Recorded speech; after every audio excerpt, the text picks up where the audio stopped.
ನಾನು ನಿನ್ನನ್ನು ಎಂದು ಏನನ್ನು ಬೇಡಿದವನಲ್ಲ ದೇವ, ಬೇಡಿದವನಲ್ಲ.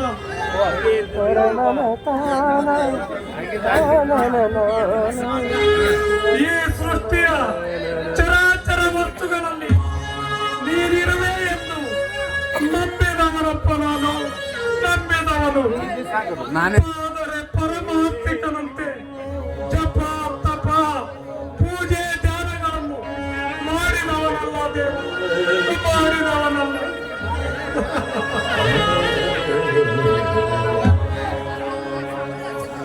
ಕಾಯಕವೇ ಕೈಲಾಸವೆಂದು ಕಾಯಕದಲ್ಲಿ ಕೈಲಾಸವನ್ನು ಕಾಣುತ್ತಾ ನಾನು ಕಾಯಕದಲ್ಲಿ ಕೈಲಾಸವನ್ನು ಕಾಣುತ್ತಾ ಬಂದೆ.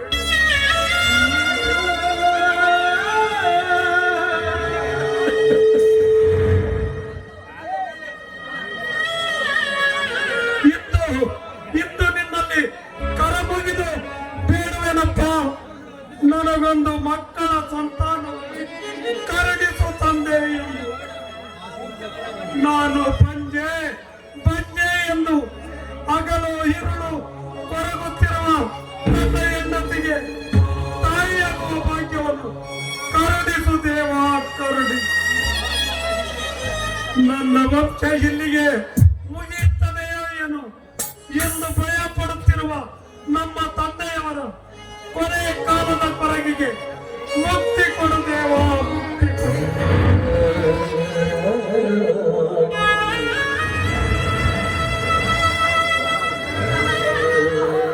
ಆದಷ್ಟು ಬೇಗನೆ ಈ ನನ್ನ ಬೇಡಿಕೆಯನ್ನು ಪೂರೈಸಲಾರೆಯ ದೇವ, ಪೂರೈಸಲಾರೆಯ.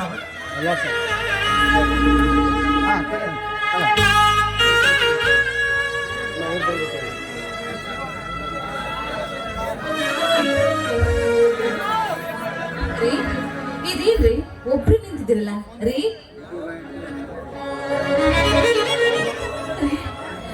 ಇದೇನ್ರಿ ನಿಮ್ಮ ಕಣ್ಣಲ್ಲಿ ನೀರ? ಏನಾಯ್ತು? ಯಾಕ್ರಿ ಏನಾಯ್ತು? ನಿಮ್ಮ ಮೈಯಲ್ಲಿ ಹುಷಾರಿಲ್ವಾ? ಶಾಂತಿ, ಮೈಗೆ ಹುಷಾರಿದೆ ಕಡೆ, ಮೈಗೆ ಹುಷಾರಿದೆ, ಆದರೆ ಮನಸ್ಸಿಗೆ ಹುಷಾರಿಲ್ಲ ಕಡೆ. ಆ ದೇವರು ನಮಗೆ ಎಲ್ಲವನ್ನೂ ಕೊಟ್ಟ, ಆರೋಗ್ಯವನ್ನು ಕೊಟ್ಟ, ನಿನ್ನಂತ ಸದ್ಗುಣ ಹೆಂಡತಿಯನ್ನು ಕೊಟ್ಟ. ಆದರೆ ಶಾಂತಿ, ಆದರೆ ಶಾಂತಿ ಮಕ್ಕಳ ಸಂತಾನ ಕೊಡಲಿಲ್ಲ.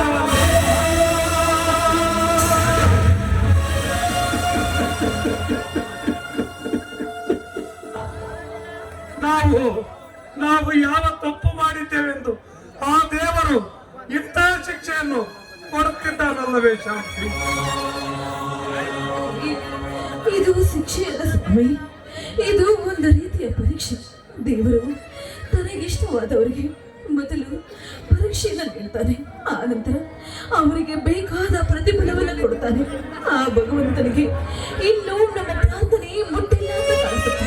ಆದ್ರೆ ಇವತ್ತಲ್ಲ ನಾಳೆ ಆದ್ರೂ ಆ ದೇವರು ನನಗೆ ಆ ಭಾಗ್ಯವನ್ನ ಕೊಟ್ಟೆ ಕೊಡ್ತಾನೆ. ಆದ್ರೆ ನೀವು ಅಲ್ಲಿವರೆಗೂ ಧೈರ್ಯವಾಗಿರ್ಬೇಕು ಸ್ವಾಮಿ, ನೀವು ಧೈರ್ಯವಾಗಿರ್ಬೇಕು. ಶಾಂತಿ, ಹೇಗೆ ಧೈರ್ಯವಾಗಿ? ನನಗೆ ಮೊಮ್ಮಗ ಬೇಕು, ಅವನ ಜೊತೆ ಆಟ ಆಡಬೇಕು ಅಂತ ಆಸೆ ಪಡುವ ನಮ್ಮ ತಂದೆಯವರು, ನೀನು ಹೊರಗೆ ಕಾಲಿಟ್ಟರೆ ಸಾಕು ನಿನ್ನನ್ನು ಬಂಜೆ ಬಂಜೆ ಅಂತ ಜರಿಯುವ ಈ ಜನ, ಪ್ರತಿದಿನ ಪೂಜೆ ಪುನಸ್ಕಾರ ಅಂತ ದಿನಕ್ಕೆ ಒಂದೇ ಒಂದು ಹೊತ್ತು ಊಟ ಮಾಡುವ ನಿನ್ನನ್ನು ಕಂಡು ನನ್ನ ಮನಸ್ಸು ಎಷ್ಟು ವ್ಯಥೆ ಪಡುತ್ತಿದೆ ಅಂತ ನನಗೆ ಗೊತ್ತು ಕಡೆ. ನನಗೆ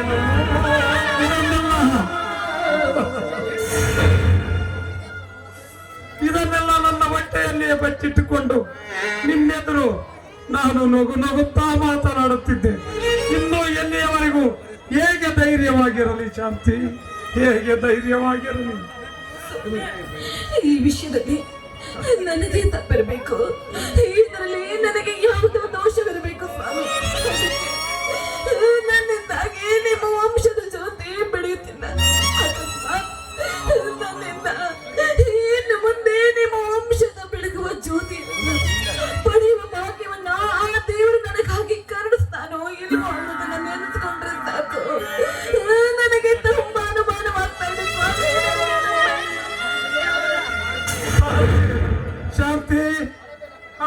ಕಡೆ ಇದರಲ್ಲಿ ನಮ್ಮಿಬ್ಬರದು ದೋಷವಿಲ್ಲ ಅಂತ ಆ ಡಾಕ್ಟರ್ ಪರೀಕ್ಷಿಸಿ ಅಲ್ಲವೇ ಹೇಳಿ ನಾವು ಮಕ್ಕಳನ್ನು ಪಡೆಯಲು ಯೋಗ್ಯರೆಂದು ಅಲ್ಲವೇ ತಿಳಿಸಿರುವುದು. ಇದೆಲ್ಲ ಅದಕ್ಕೆ ಹೇಳುವುದು ಕಣೆ, ಇದೆಲ್ಲ ಆ ದೇವರ ಆಟ ಅಂತ. ಬೇಡಿದವರನ್ನು ಕಾಡಿಸುವುದು, ಬೇಡದಿದ್ದವರಿಗೆ ಎಲ್ಲವನ್ನು ಕೊಡುವುದು ಶಾಂತಿ ಅವನಿಗೆ ಅಭ್ಯಾಸವಾಗಿ ಬಿಟ್ಟಿದೆ ಕಡೆ. ನೋಡು, ಏನೇ ಆಗಲಿ ನೀನು ಅವನನ್ನು ನಂಬಿ ಪೂಜಿಸುತ್ತಿರುವೆ ಅಲ್ಲ, ನೀನು ಹುಚ್ಚಿ ಕಣೆ, ನೀನು ಹುಚ್ಚಿ. ಸ್ವಾಮಿ, ದಯಮಾಡಿ ದೇವರನ್ನು ಮಾತ್ರ ನಿಂದಿಸಿ ಮಾತಾಡಿ. ನಾನು ಭಕ್ತಿಯಿಂದ ಪೂಜೆ ಮಾಡ್ತಿರುವ ನನ್ನ ದೇವರು ಸರ್ವಂತರ್ಯಾಮಿ.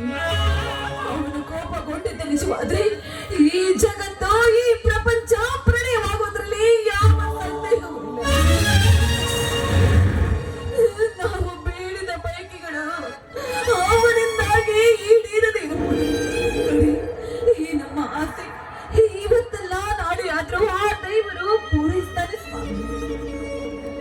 ಎಲ್ಲಿದ್ದಾರೆ ಆರಿನ ಸರ್ವಶಕ್ತಿ, ಎಲ್ಲಿದ್ದಾರೆ ಆರಿನ ಸರ್ವಂತರ್ಯಾಮಿ. ಈ ಕಲಿಯುಗದ ಸ್ವಾರ್ಥ ಜನರ ಮೋಸ ವಂಚನೆಗಳನ್ನು ನೋಡಲಾರದೆ, ಸ್ವಾರ್ಥ ತುಂಬಿದ ಬೇಡಿಕೆಗಳನ್ನು ಪೂರೈಸಲಾರದೆ ಶಾಂತಿ ಕಲ್ಲಾಗಿ ಕುಳಿತಿದ್ದಾನೆ. ಶಾಂತಿ ಕಲ್ಲಾಗಿ ಕುಳಿತಿದ್ದಾನೆ ಆ ನಿನ್ನ ದೇವರು. ಅವನಿಗೆ ನಿನ್ನಂತ ಸಾತ್ವಿಕ ಪ್ರಾರ್ಥನೆ ಹೇಗೆ ತಿಳಿಯುತ್ತದೆ ಶಾಂತಿ, ಹೇಗೆ ತಿಳಿಯುತ್ತದೆ? ಸ್ವಾಮಿ, ನನ್ನ ದೇವರು ಕಲ್ಲಾಗಿರಬಹುದು, ಆದರೆ ಅವನ ಮನಸ್ಸು ಮೃದುವಾದ ಮನಸ್ಸು. ಪ್ರಾರ್ಥನೆಗೆ ಇವತ್ತೆಲ್ಲ ನಾಳೆ ಅಂತ ತಕ್ಕ ಪ್ರತಿಫಲವನ್ನು ಕೊಡ್ತಾನೆ. ಆದರೆ ನೀವು ದೃಢವಾದ ನಿರ್ಧಾರದಿಂದ ನನ್ನ ದೇವರನ್ನ ನೀವು ನಂಬಬೇಕು, ನನ್ನ ದೇವರನ್ನ ನೀವು ನಂಬಬೇಕು ಅಷ್ಟೇ. ಆಯಿತು ಶಾಂತಿ, ನಿನ್ನ ನಂಬಿಕೆಗೆ ನಾನು ಎಂದು ವಿರುದ್ಧವಾಗಿ ನಡೆಯಲಾರ ಕಡೆ.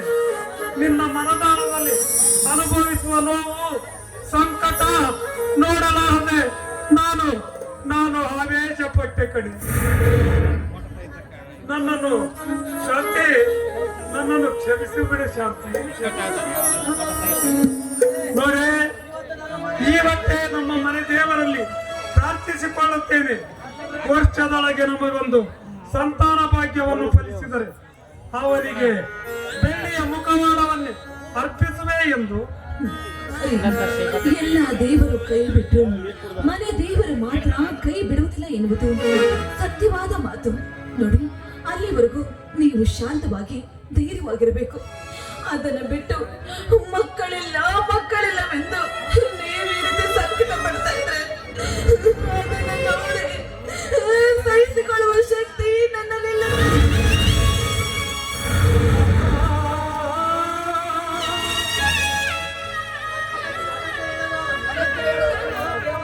ಅದಕ್ಕೆ ಹೇಳುವುದು ಕಡೆ, ಹೆಣ್ಣು ಕೇವಲ ಗಂಡನಿಗೆ ಹೆಂಡತಿಯಲ್ಲ ಕಣೆ, ಗಂಡನ ಸುಖ ದುಃಖಗಳಲ್ಲಿ ಪಾಲ್ಗೊಳ್ಳುವ ಬಾಳಿನ ಗೆಳತಿ, ಮನೆತನದ ಗೌರವ ನೆಮ್ಮದಿಯ ಒಡತಿ, ಗಂಡನ ಯಶಸ್ಸಿಗೆ ಕಾರಣ, ಸರ್ವ ಮಂಗಳಕರ ಸುಮತಿ.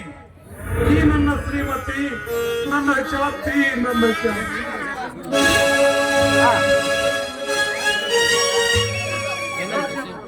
ಜನ್ಮ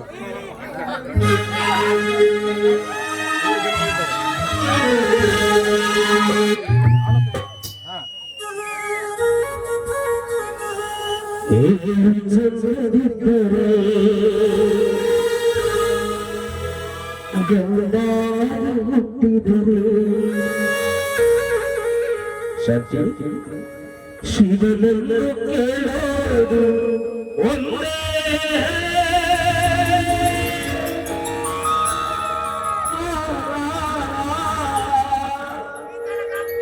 ಶಿವನನ್ನು ಕೇಳೋದು ಒಂದೇ, ಧರ್ಮ ಪತ್ನಿ ನೀನು ಎಂದೇ ಧರ್ಮಪತ್ನಿ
ನೀನಾಗಲಿ.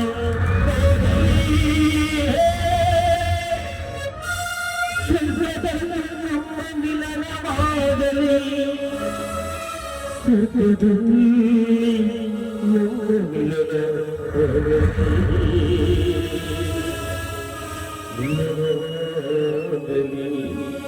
ಈ ಚಿತ್ರವಿದ್ದರೆ ಹುಟ್ಟಿದರೆ ಹುಟ್ಟಿದರೆ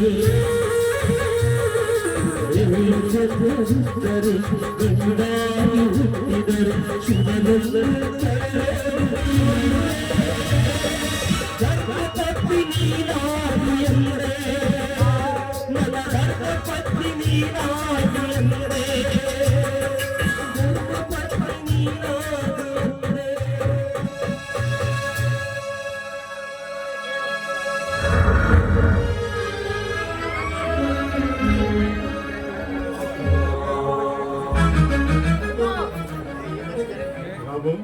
ಅಪ್ಪಾಜಿ, ಬೆಳಗ್ಗೆ ಅಂಚೆಯವನು ನೀ ಪತ್ರ ತಂದ್ಕೊಟ್ಟ ಓದಿ ಏನಿದೆ ಅಂತ ಹೇಳಪ್ಪ.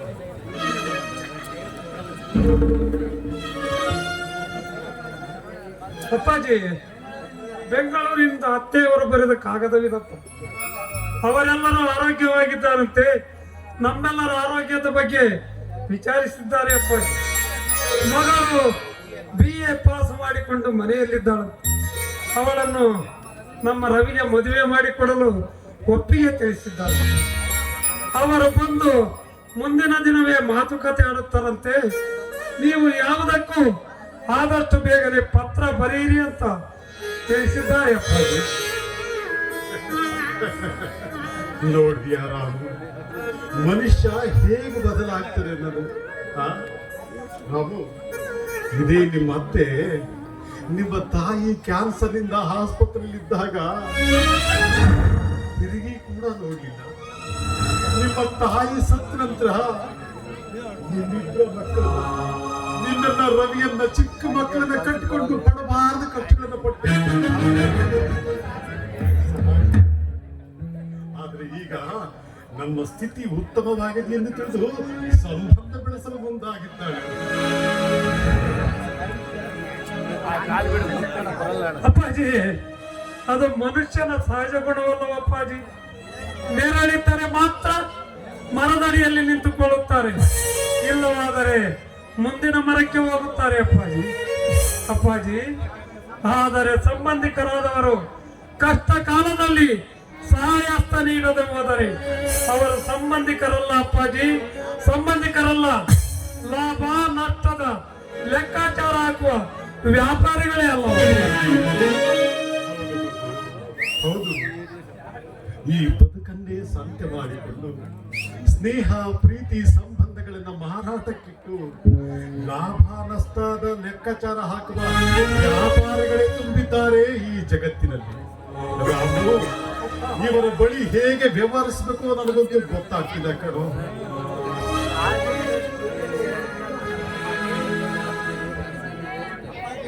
ಅಪ್ಪಾಜಿ, ಈ ವಿಷಯದಲ್ಲಿ ನಿಮ್ಮ ಅಭಿಪ್ರಾಯದಂತೆ ನಾವು ನಡೆದುಕೊಳ್ಳಬೇಕಾಗಿದೆ. ಇದರಲ್ಲಿ ನನ್ನ ಅಭಿಪ್ರಾಯ ಏನಿದ್ರು ಅಲ್ವೋ? ನೀನು ನಿನ್ನ ಹೆಂಡತಿ ಮದುವೆಯಾಗುವ ನಿನ್ನ ತಮ್ಮ ಒಪ್ಪಿದ್ರೆ ಆಯ್ತಪ್ಪ, ನಮ್ದೇನು ಅಭ್ಯಂತರ ಇಲ್ಲ ತಂದೆ. ಅಲ್ಲರಿ, ನಮ್ಮಿಬ್ರು ಮದ್ಮೇಲೆ ಆ ಹುಡುಗಿನ ನೋಡಿದ್ದೆ. ನೋಡೋದಕ್ಕೆ ತುಂಬಾ ಲಕ್ಷಣವಾಗಿದ್ದಾಳೆ. ನಮ್ಮ ರವಿಗೆ ಸರಿಯಾದ ಜೋಡಿ ಅಂತ ಕಾಣಿಸುತ್ತೆ. ನಮ್ ರವಿನೂ ಆ ಹುಡುಗಿನ ಒಪ್ಕೊಂಡ್ರೆ ತುಂಬಾ ಒಳ್ಳೇದಿರುತ್ತೆ. ಒಪ್ಪಬೇಕಾಗಿರೋದು ನಾನು ಅಥವಾ ನೀನಲ್ಲ ಕಡೆ. ನಮ್ಮ ರವಿಗೆ ಬಂದ ಮೇಲೆ ವಿಷಯ ತಿಳಿಸಿ ಅವರ ಒಪ್ಪಿಗೆ ಪಡೆದ ನಾವು ಮುಂದಿನ ತೀರ್ಮಾನವಂತೆ ನಡೆಯಬೇಕಿದೆ.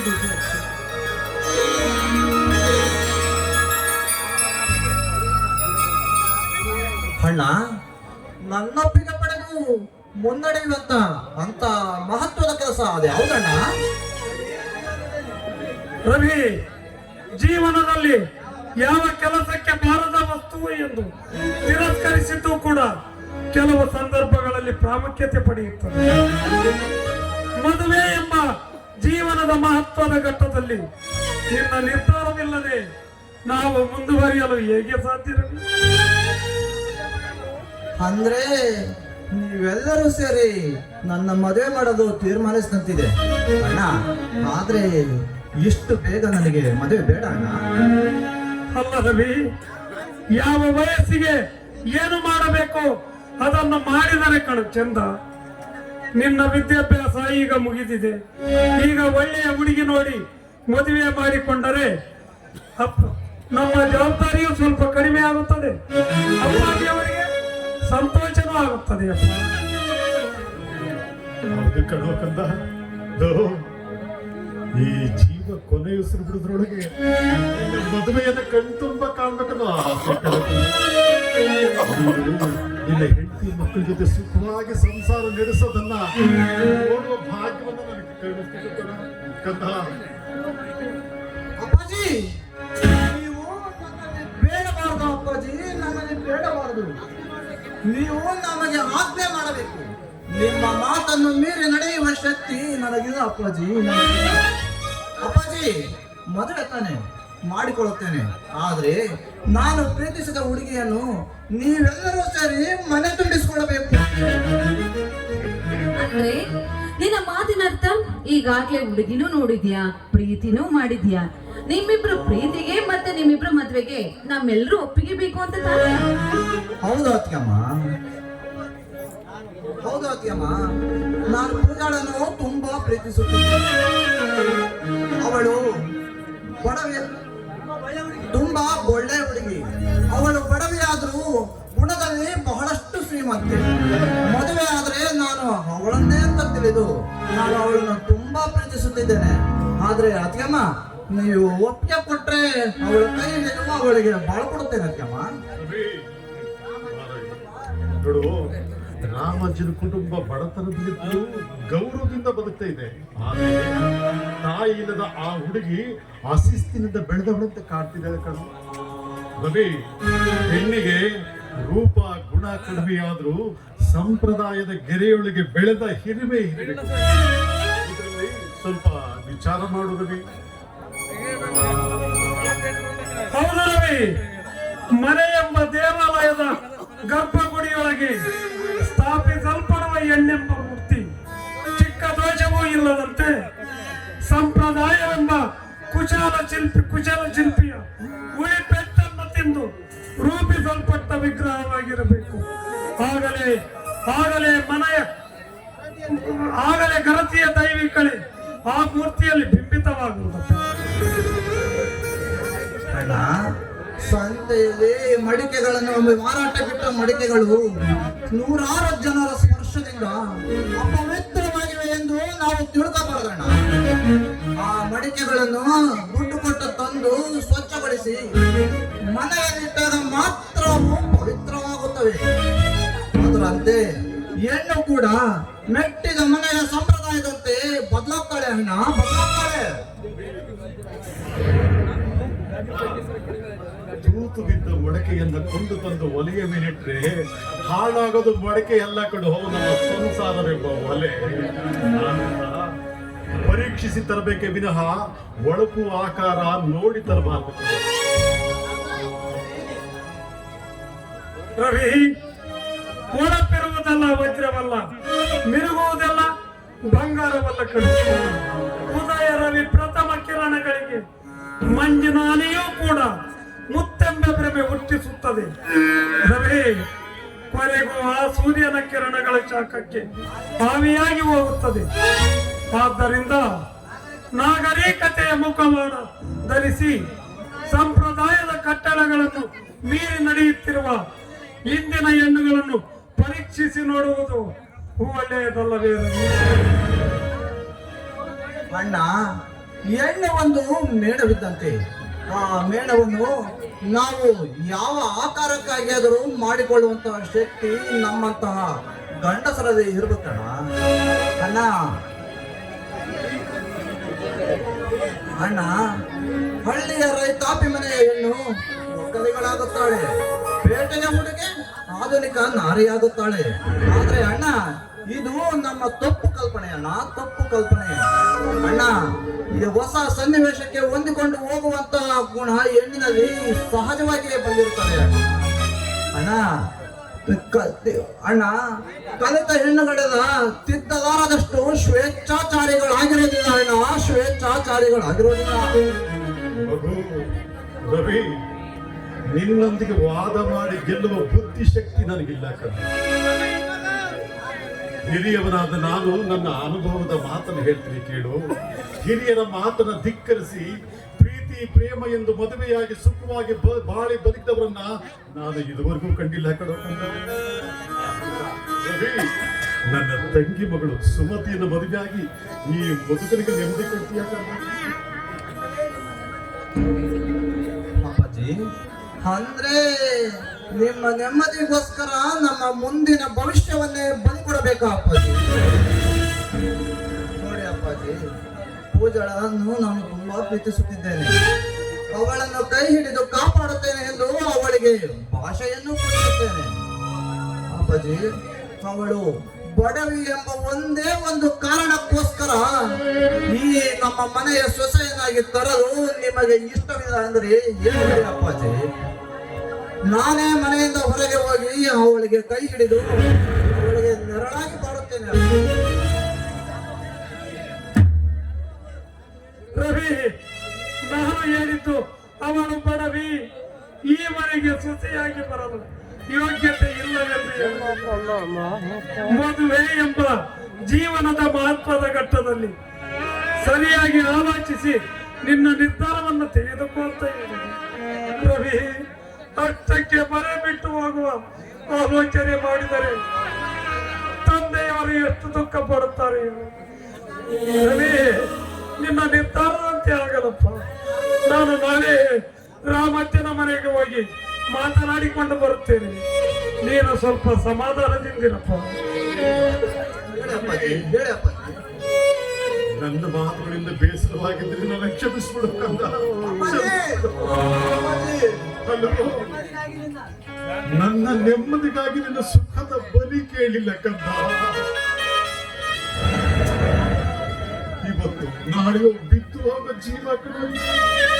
ಅದೇ ರವಿ ಬಾಬು, ಜೇನುಗೂಡಿನಂತಿರುವ ಈ ನನ್ನ ಕುಟುಂಬ ಎಲ್ಲಿ ಚಂದ್ರಿ ಚೆಲ್ಲಾಪಿಲ್ಲಿಯಾಗುತ್ತೋ ಅನ್ನೋ ಭಯದಿಂದ ಈ ಮಾತುಗಳಾಗಬೇಕು ಕಂದ.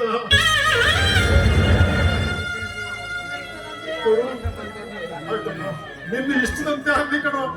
ಆದ್ರೆ ರವಿ, ಇನ್ನು ಯಾವತ್ತೂ ನಿಮ್ಮ ಅಣ್ಣನ ಮಾತಿನ ವಿರುದ್ಧ ನಡಿಬೇಡ. ನನ್ನ ಆಸೆ ಕೇಳು ಕಂದ. ಇಲ್ಲ ಅಪ್ಪಾಜಿ, ಅಪ್ಪಾಜಿ ನೀವೇನು ಭಯ ಪಡಬೇಡಿ. ಅಪ್ಪಾಜಿ, ನೀವೇನು ಭಯ ಪಡಬೇಡಿ. ನಮ್ಮ ಕುಟುಂಬದ ಘನತೆ ಗೌರವಕ್ಕೆ ಧಕ್ಕೆ ತರುವಂತಹ ಕೆಲಸ ನಾನೆಂದಿಗೂ ಮಾಡಲಾರೆ ಅಪ್ಪಾಜಿ, ನಾನೆಂದಿಗೂ ಮಾಡಲಾರೆ. ಅಣ್ಣ ಅತ್ತಿಗೆಯರ ನೆರಳಾಗಿ ಬಾಳುತ್ತೇನೆ. ನೀವು ಮಾತ್ರ ನೆಮ್ಮದಿಯಿಂದ ಇರೋ ಅಪ್ಪಾಜಿ, ನೆಮ್ಮದಿಯಿಂದ ಇರಿ. ಅತ್ತಿಗೆಮ್ಮ, ಹೊಟ್ಟೆ ತುಂಬಾ ಹಸಿವಾಗ್ತಾ ಇದೆ. ಸ್ವಲ್ಪ ಈಗಲಾದ್ರೂ ಊಟಕ್ಕೆ ನೀಡಿದಿರೋ ಅಥವಾ ನಿಮ್ಮ ತಂಗಿ ಬರುವವರೆಗೂ ನನ್ನನ್ನು ಹೀಗೆ ಉಪವಾಸ ಕೇಳುತ್ತಿರೋ?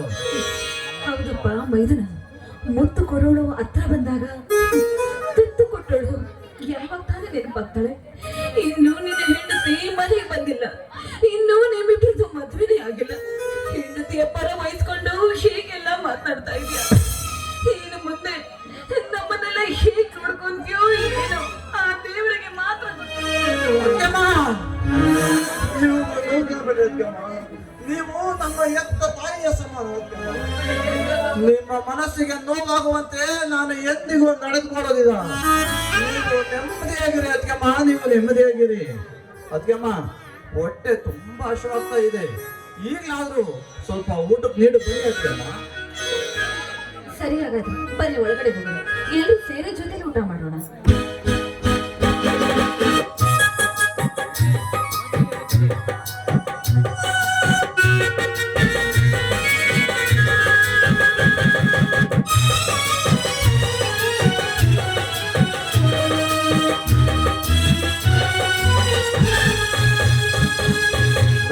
ಸಂಸಾರ ಆನಂದ ಸಾರ ಪ್ರೀತಿಯೆಂಬ ಗಂಧವೇ ನಮಗಾಧಾರ ಆ ದೇವ ತನ್ನ ವರದಿಂದ ಬಾಳಿ ಬಂಗಾರ. ನಮ್ಮ ಸಂಸಾರ ಆನಂದ ಸಾಗರ ಪ್ರೀತಿಯೆಂಬ ಗೆಳೆಯಲಿ ನಮಗಾಧಾರ ಆ ದೈವ ತಂದ ವರದಿಂದ ಬಾಳಿ ಬಂಗಾರ.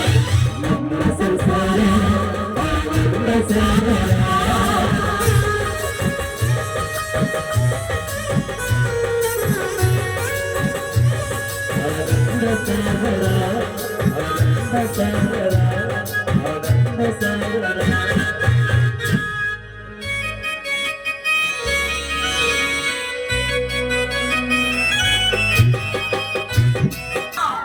ಬೇಗ ಬರ್ತೇನಂತ ಹೇಳಿದ ರವಿ ಎಷ್ಟೊತ್ತಾದ್ರೂ ಯಾಕೆ ಬರಲಿಲ್ಲ?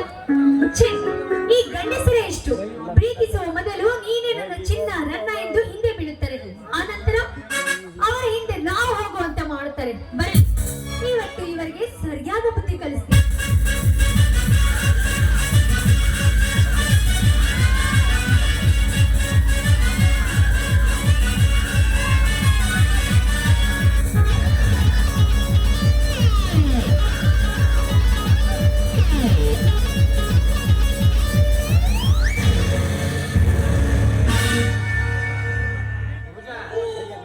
ಹೆಣ್ಣು ಗಂಡನ್ನು ನಂಬಬಾರದು, ಪ್ರೀತಿಸಬೇಕು, ಜೊತೆಗೂಡಿ ಬಾಳಬೇಕು.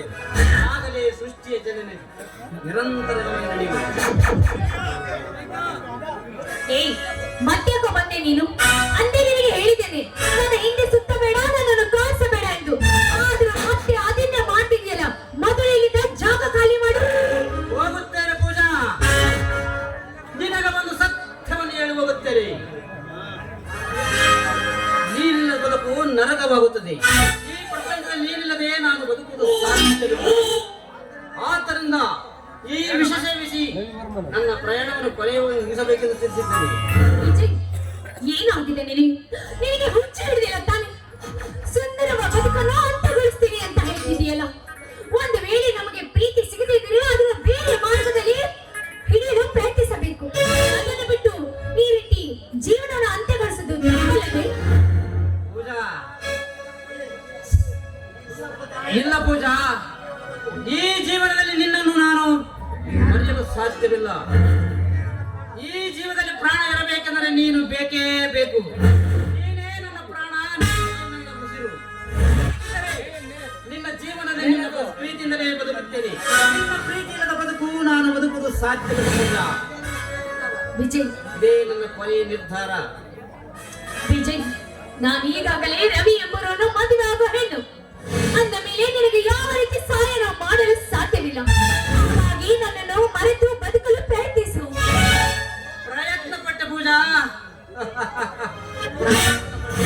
ಆದರೆ ಸಾಧ್ಯವಲ್ಲ.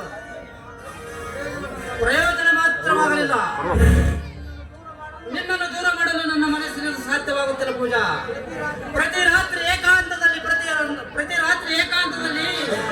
ವಿವರಿಸಿದ ಘಟನೆಗಳನ್ನು ನೆನೆಸಿದ್ದು ಮರೆತು ಪ್ರಯತ್ನ ಪಟ್ಟಿ, ಆದರೆ ಸಾಧ್ಯವಾಗಲಿಲ್ಲ ಪೂಜಾ. ಚಾನ್ಸ್ ಸಾಧ್ಯವೇ ಆಗಲಿಲ್ಲ.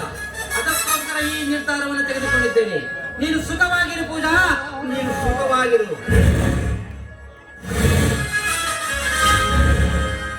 ವಿಜಯ್, ನೀನು ನನ್ನನ್ನು ಇಷ್ಟೊಂದು ಪ್ರೀತಿ ಮಾಡ್ತೀಯ ಅಂತ ನಾನು ತಿಳಿದುಕೊಂಡಿರಲಿಲ್ಲ. ಅಂದು ನೀನು ಬಲಾತ್ಕಾರ ಮಾಡಲು ಬಂದಾಗ ನೀನು ರಾಕ್ಷಸ ಅಂದುಕೊಂಡಿದ್ದೆ. ಆದರೆ ಇವತ್ತು ನಿನ್ನ ಪ್ರೀತಿ ಕಂಡು ನನ್ನ ಮನಸ್ಸಿಗೆ ಬೇಸರವಾಗುತ್ತಿದೆ. ಆದರೆ ಏನು ಮಾಡಲಿ, ಕಾಲ ಮಿಂಚಿ ಹೋಗಿದೆ. ನಾನೀಗ ನಿನಗೆ ಯಾವ ಸಹಾಯವನ್ನು ಮಾಡಲು ನನ್ನಿಂದ ಸಾಧ್ಯ ಇಲ್ಲ. ಪೂಜಾ, ಇಷ್ಟೊಂದು ಕಠಿಣಳಾಗಬೇಡ. ಈ ದೇಶದಲ್ಲಿ ಜೀವ ಇರಬೇಕೆಂದರೆ ನಿನ್ನ ಪ್ರೀತಿ ಬೇಕೇ ಬೇಕು. ಬೇಕಾದರೆ ನೀನು ರವಿಯನ್ನೇ ಮದುವೆಯಾಗು. ಅವನ ಜೀವನದಲ್ಲಿ ಜೀವನ ಹಂಚಿಕೋ. ಆದರೆ ನಿನ್ನ ಪ್ರೀತಿಯಲ್ಲಿ ನನಗೆ ಕೊನೆಯದಾಗಿ ಸ್ವಲ್ಪ ಮೀಸಲಿಡು ಪೂಜಾ. ವಿಜಯ್, ಏನ್ ಮಾತಾಡ್ತಿದ್ದೀರಾ? ಇನ್ನೊಬ್ಬರ ಮದುವೆಯಾಗಿ ನಿಮಗೆ ಸುಖ ಕೊಟ್ಟರೆ ಈ ಸಮಾಜ ನನ್ನನ್ನು ಗಾತಿ ಎನ್ನುವುದಿಲ್ಲ. ಸಾಲ ಎನ್ನುತ್ತದೆ ಈ ಸಮಾಜ ನನಗೆ. ಸಮಾಜ ಎಲ್ಲಿದೆ ಸಮಾಜ? ಸಮಾಜಕ್ಕೆ ನನ್ನಿಂದ ಯಾರಿಗೂ ನ್ಯಾಯ ಸಿಗುವುದಿಲ್ಲ ಪೂಜಾ. ಪೂಜಿಸಲು ಪಡುವ ಅಹಲ್ಯ, ದೇವರನ್ನೇ ಪೂಜೆ ಮಾಡುವ ಅಹಲ್ಯ, ಸೀತೆ, ದ್ರೌಪದಿ ಇವರು ಯಾರು ತಪ್ಪು ಮಾಡಿಲ್ಲ. ಗಂಡನನ್ನು ಬಿಟ್ಟು ಇಂದ್ರನನ್ನು ಕೂಡಿದ ಅಹಲ್ಯ ಪತಿವ್ರತನ. 5 ಜನ ಗಂಡಂದಿರಿದ್ದರು.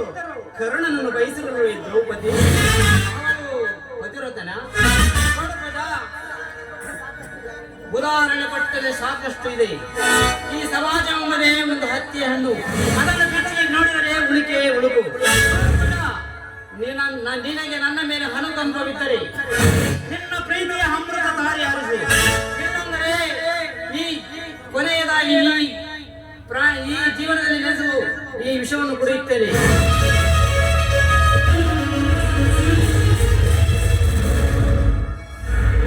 ನೋಡು ನೋಡು, ನಿನ್ನ ಜೀವನ ಕೊನೆ ಆಗೋದು ನನಗೆ ಇಷ್ಟವಿಲ್ಲ. ಆಯ್ತು, ನಿನ್ನ ಪ್ರೀತಿಯನ್ನ ನಾನು ಒಪ್ಪಿಕೊಳ್ಳುತ್ತೇನೆ. ಆದರೆ ನಾವಿಬ್ಬರ ಪ್ರೀತಿ ಒಳಗಿರಬೇಕು. ಇಲ್ಲದಿದ್ದರೆ ಈ ಪ್ರಪಂಚದ ಮುಂದೆ ನಾವಿಬ್ಬರು ತಲೆ ತಗ್ಗಿಸುವಂತಾಗುತ್ತದೆ. ಹಾಗಿದ್ದರೆ ಮಾತ್ರ ನಮ್ಮ ಪ್ರೀತಿ, ನಿನ್ನ ಪ್ರೀತಿ ನನಗೆ ಸಿಗುತ್ತದೆ, ನನ್ನ ಪ್ರೀತಿ ನಿಮಗೆ ಸಿಗುತ್ತದೆ. ಅರ್ಥವಾಯ್ತಾ? ಅಷ್ಟು ಸಾಕು ಪೂಜಾ. ನೀನು ಹೇಗೆ ಹೇಳುತ್ತೆಯೋ ಹಾಗೆಯೇ ಕೇಳುತ್ತೇನೆ. ಆದರೆ ಈ ಜೀವನದಲ್ಲಿ ನಿನ್ನ ಪ್ರೀತಿ ನನಗೆ ಸಿಗುತ್ತದೋ ಇಲ್ಲವೋ ಅಂದುಕೊಂಡಿದ್ದೆ. ಆದರೆ ನಿನ್ನ ಪ್ರೀತಿ ನನಗೆ ಸಿಕ್ಕಿತು. ನಿನ್ನ ಜೊತೆ ಸೇರುವ ಅವಕಾಶ ದೊರೆಯುತ್ತದೋ ಇಲ್ಲವೋ ಅಂದುಕೊಂಡಿದ್ದೆ. ಆದರೆ ನಿನ್ನ ಪ್ರೀತಿ ಸಿಕ್ಕಿತು. ನನ್ನಷ್ಟು ಸುಖಿ ಈ ಪ್ರಪಂಚದಲ್ಲಿ ಯಾರೂ ಇಲ್ಲ. ಈ ಸಂತೋಷಕ್ಕಾಗಿ ನಿನಗೆ ಯಾವ ಕಾಣಿಕೆ ನೀಡಲಿ ಹೇಳು ಪೂಜಾ? ಬೇಡ, ನನಗೆ ಯಾವ ಕಾಣಿಕೆಯೂ ಬೇಡ. ನನಗೋಸ್ಕರ ನೀವು ನಿಮ್ಮ ಪ್ರಾಣವನ್ನೇ ಮುಡಿಪಾಗಿಟ್ಟಲು ಹೊರಟಿದ್ದೀರಾ. ಆ ಒಂದು ದೃಶ್ಯವನ್ನು ಕಂಡೇ ನನ್ನ ಜೀವನದಲ್ಲಿ ನಾನು ಪುಳಕಿತನಾಗಿದ್ದೇನೆ. ನೋಡಿ, ನನಗೆ ಯಾವ ಕಾಣಿಕೆ ಬೇಡ. ಆದರೆ ಈ ನಮ್ಮ ಪ್ರೀತಿ ವಿಷಯ ಯಾರಿಗೂ ಗೊತ್ತಾಗಬಾರದು. ಹಾಗಿದ್ದರೆ ಮಾತ್ರ. ಇಲ್ಲದಾದರೆ ಈ ಪ್ರಪಂಚದ ಮುಂದೆ ನಮ್ಮಿಬ್ಬರ ಜೀವನ ದೋಣಿ, ಸಮುದ್ರದ ದೋಣಿಯಲ್ಲಿ ಮಣ್ಣಿನ ದೋಣಿಯಲ್ಲಿ ತೇಲಿದಂತಾಗುತ್ತದೆ. ಹೆದರಬೇಡ ಪೂಜಾ. ಒಂದು ವೇಳೆ ನಿನ್ನ ಗಂಡ ನಿನ್ನನ್ನು ದೂರ ಮಾಡಿದರೆ ನಾನು ನಿನಗೆ ಕೈ ಹಿಡಿದು ಬಾಳು ಕೊಡುತ್ತೇನೆ. ಅಚ್ಚರಿಯದ ನನ್ನ ಪ್ರೇಮ ಸಾಮ್ರಾಜ್ಯದಲ್ಲಿ ನಿನ್ನನ್ನು ಮಹಾರಾಣಿಯಾಗಿಡುತ್ತೇನೆ. ಆದರೆ ತುಂಬಿದ ಮನೆಯಲ್ಲಿ ಅವರನ್ನೆಲ್ಲನ್ನು ಬಿಟ್ಟು ಸೇರುವುದು ಬಹಳ ಕಷ್ಟ. ಅದಕ್ಕಾಗಿ ನೀನೇನಾದರೂ ನಿನ್ನ ಗಂಡನ ಕಿವಿ ಕಚ್ಚಿ ನಿನಗೆ ಬರುವ ಆಸ್ತಿಯ ಭಾಗವನ್ನು ಪಡೆದು ಬೇರೆ ಮನೆಯನ್ನು ಮಾಡಬೇಕು. ಆಗಲೇ ನಮ್ಮ ಪ್ರೀತಿ ಶಾಶ್ವತವಾಗಿ. ಹಾಗೆ ಆಗಲಿ. ನೀವು ಆರಿಸುವ ಸೂತ್ರಧಾರಿ ನಾನಾಗುತ್ತೇನೆ, ನಿಮ್ಮ ಕೈಗೊಂಬೆ ನಾನಾಗುತ್ತೇನೆ.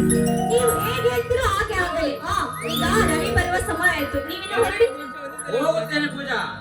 ಅದಕ್ಕೂ ಮುಂಚೆ ನೀ ಕೋಗಲೆಯ ಕಂಠದಿಂದ ಮಧುರವಾದ ಕೇಳುವ ಆಸೆಯಾಗಿದೆ. ನವಿಲಿನಂತೆ ನಾಟ್ಯ ಮಾಡುವ ನಿನ್ನ ನಾಟ್ಯವನ್ನು ಕಂಡು ಆನಂದಿಸುವ ಬಯಕೆಯಾಗಿದೆ. ಪ್ರಮಾಣಬದ್ಧವಾದ ಅಂಗಾಂಗಗಳ ಹಾಲಿನ ಸುಖವನ್ನು ಬಯಸುವ ಬಯಕೆಯಾಗಿದೆ. ನನ್ನ ಆಸೆ ನೆರವೇರಿಸಿ ಕಳಿಸುವ ಪೂಜಾ? ಹಾಗೆ ಆಗಲಿ ನನ್ನ ಪ್ರೇಮದ.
ಬಲಿ ಬಲಿ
ಸಾಕಾರವು